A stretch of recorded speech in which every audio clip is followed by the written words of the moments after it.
నేను హిందూ ధర్మాన్ని గురించి మాట్లాడి నేను ఇస్లాంని వ్యతిరేకిస్తున్నాను. అలా అయిపోయింది థాట్ ప్రాసెస్. నేను సనాతన ధర్మం గురించి మాట్లాడేది నేను ఎందుకు మాట్లాడుతాను? అది అంటే నువ్వు లెఫ్ట్ వింగ్ అనగానే నువ్వు ఇష్టారాజ్యంగా తిట్టే హక్కు ఎవరికి లేదు కదా.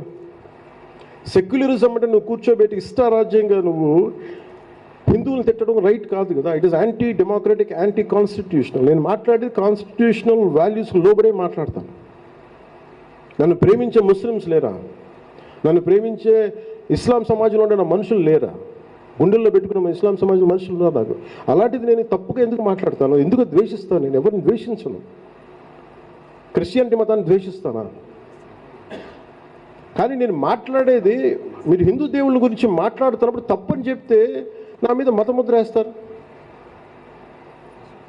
ఇది తప్పని చెప్తున్నాను అంతే, మీరు మాట్లాడకండి. సింగపూర్ ఉంది, సింగపూర్లో కూడా క్రిస్టియన్స్ ఉన్నారు, ఇస్లాం, చైనీస్, ముస్లిమ్స్ ఉన్నారు. But still they fall under one law, one constitution.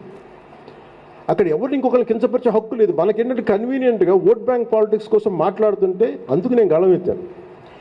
ఇది అర్థం చేసుకోలేని వాళ్ళు, డైజెస్ట్ చేసుకోలేని వాళ్ళు నన్ను కూర్చోబెట్టి కన్ఫ్యూజ్ చేయడానికి నువ్వు లెఫ్ట్ వింగ్ ఒకరోజు ఇలా అంటావు. నేను ఎప్పుడు ఏ వింగ్ కాదు. నేను ఆమె సెంట్రిస్ట్, బలమైన సెంట్రిస్ట్. అంటే నేను నమ్ముతాను, నేను చూపిస్తున్నాను మీకు ఈ రోజున. నేను ఒక వర్గానికి కొమ్ము కాయను, ఒక మతానికి కొమ్ము కాయను, కానీ రాజ్యాంగానికి అయితే కొమ్ము కాస్తాను. అలాగే సెంట్రిస్ట్ ఐడియాలజీలో నిలబడాలి, చాలా దమ్ము కావాలి.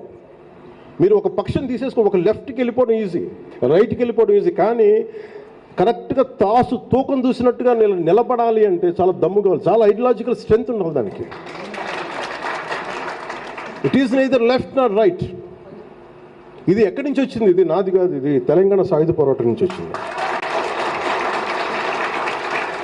ఎవరు నోటితో చెప్పాలి, నేను అర్థం చేసుకున్నాను. కమ్యూనిస్టులు అంతే పోరాటం చేశారు. దాశరథి రంగాచార్య, మన దాశరథి సోదరులందరూ వాళ్ళు కూర్చోబెట్టి ఒకవైపు వేదాలని తెలుగులో అనువదించి మళ్ళీ కూర్చోబెట్టి ఉర్దూలో కూడా పద్యాలు రాశారు, పోరాటాలు చేశారు, సాయుధ పోరాటాలు చేశారు, జైలుకి వెళ్ళారు.